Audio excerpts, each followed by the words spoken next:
Exodus 18. Jethro visits Moses. Now Jethro, the priest of Midian and father-in-law of Moses, heard of everything God had done for Moses and for his people, Israel, and how the Lord had brought Israel out of Egypt. After Moses had sent away his wife Zipporah, his father-in-law Jethro received her and her 2 sons. One son was named Gershom, for Moses said, "I have become a foreigner in a foreign land," and the other was named Eleazar, for he said, "My father's God was my helper. He saved me from the sword of Pharaoh." Jethro, Moses' father-in-law, together with Moses' sons and wife, came to him in the wilderness, where he was camped near the mountain of God. Jethro had sent word to him, "I, your father-in-law, Jethro, am coming to you with your wife and her 2 sons." So Moses went out to meet his father-in-law and bowed down and kissed him. They greeted each other and then went into the tent. Moses told his father-in-law about everything the Lord had done to Pharaoh and the Egyptians for Israel's sake, and about all the hardships they had met along the way, and how the Lord had saved them. Jethro was delighted to hear about all the good things the Lord had done for Israel in rescuing them from the hand of the Egyptians. He said, "Praise be to the Lord, who rescued you from the hand of the Egyptians and of Pharaoh, and who rescued the people from the hand of the Egyptians.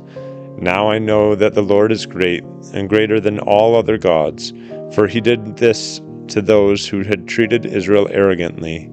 Then Jethro, Moses' father-in-law, brought a burnt offering and other sacrifices to God, and Aaron came with all the elders of Israel to eat a meal with Moses' father-in-law in the presence of God. The next day Moses took his seat to serve as judge for the people, and they stood around him from morning till evening. When his father-in-law saw all that Moses was doing for the people, he said, "What is this you are doing for the people? Why do you alone sit as judge, while all these people stand around you from morning till evening?" Moses answered him, "Because the people come to me to seek God's will. Whenever they have a dispute, it is brought to me, and I decide between the parties and inform them of God's decrees and instructions." Moses' father-in-law replied, "What you are doing is not good. You and these people who come to you will only wear yourselves out. The work is too heavy for you. You cannot handle it alone. Listen now to me, and I will give you some advice, and may God be with you. You must be the people's representative before God and bring their disputes to him.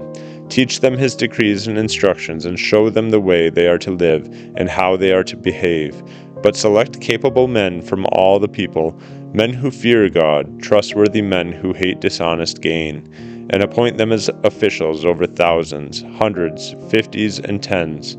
Have them serve as judges for the people at all times, but have them bring every difficult case to you. The simple cases they can decide themselves. That will make your load lighter, because they will share it with you. If you do this and God so commands, you will be able to stand the strain, and all these people will go home satisfied." Moses listened to his father-in-law and did everything he said. He chose capable men from all Israel and made them leaders of the people, officials over thousands, hundreds, fifties, and tens. They served as judges for the people at all times. The difficult cases they brought to Moses, but the simple ones they decided themselves. Then Moses sent his father-in-law on his way, and Jethro returned to his own country.